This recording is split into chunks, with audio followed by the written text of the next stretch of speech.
Is the Apostle John still alive? Now, I know how insane that must sound because trust me, when I first heard that, I was like, there's no way. That's absolutely insane to even think that. But once I dove into scripture, y'all, I started to see things pop out at me that I never saw before. And to be honest, it was fascinating. Now, I have to preface all of this by saying that this is not a salvation issue whatsoever. So don't get all mad at me in the comments before you even hear what I have to say, all right? What I'm gonna do is back up this theory that John is still alive using scripture, and you can believe what you wanna believe.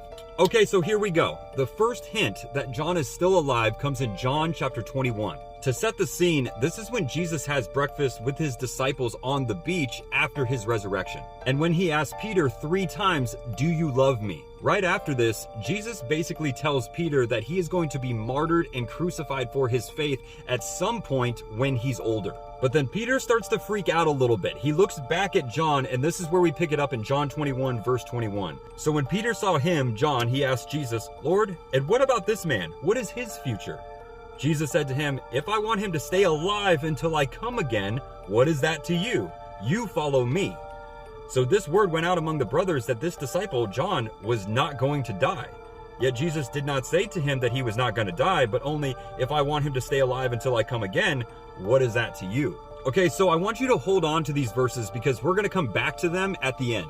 If anything, at first glance, we can read this and start to question, why would Jesus even say something like this to begin with? Obviously, he was making a point that Peter needs to focus on his own path rather than John's. But is there something more going on here? Let's look at clue number 2. In Christian records from that time, after Jesus ascended, we see some really interesting things surrounding John compared to the other disciples. And in particular, how they were all martyred. If you didn't know, nearly all of the disciples faced excruciating and terrible deaths because of their faith in Jesus. I won't mention all of these for the sake of time, but you could see that the way that they suffered was horrible, to say the least. After my studies, the part that I find really interesting though, is the assumption that John died of old age in Ephesus. Did you know that all of the disciples' deaths were accounted for and recorded, all except for John? John's death was never verified. There's no account for it at all, only speculation and assumptions. Because logically, everyone has to be unalived at some point, right? We get even more clues to this because the Romans tried to kill John multiple times. And by a complete miracle, nothing happened to him.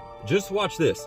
In other Christian writings, it describes how Roman Emperor Domitian commanded that John be boiled alive in a pot of oil. This pot of oil was around 6 feet tall and was placed in the center of the Colosseum so everyone could watch. As they were putting him in the oil, it was written that John never stopped preaching, and he came out completely unscathed, no burns at all. And obviously, because the crowd was witnessing all of this, many of them converted to Christianity because how in the world can you even explain something like that? The God he follows must be real. On top of this, it's also recorded that there was another attempt on John's life when he was forced to drink poison. But as promised in Mark 16:18, it didn't hurt him whatsoever. And thus, because of these failed attempts, John was banished to the island of Patmos in AD 97. One of the other verses that just jumped off the page at me when I was looking into this was Luke 9:27. Jesus was speaking to the disciples and he said,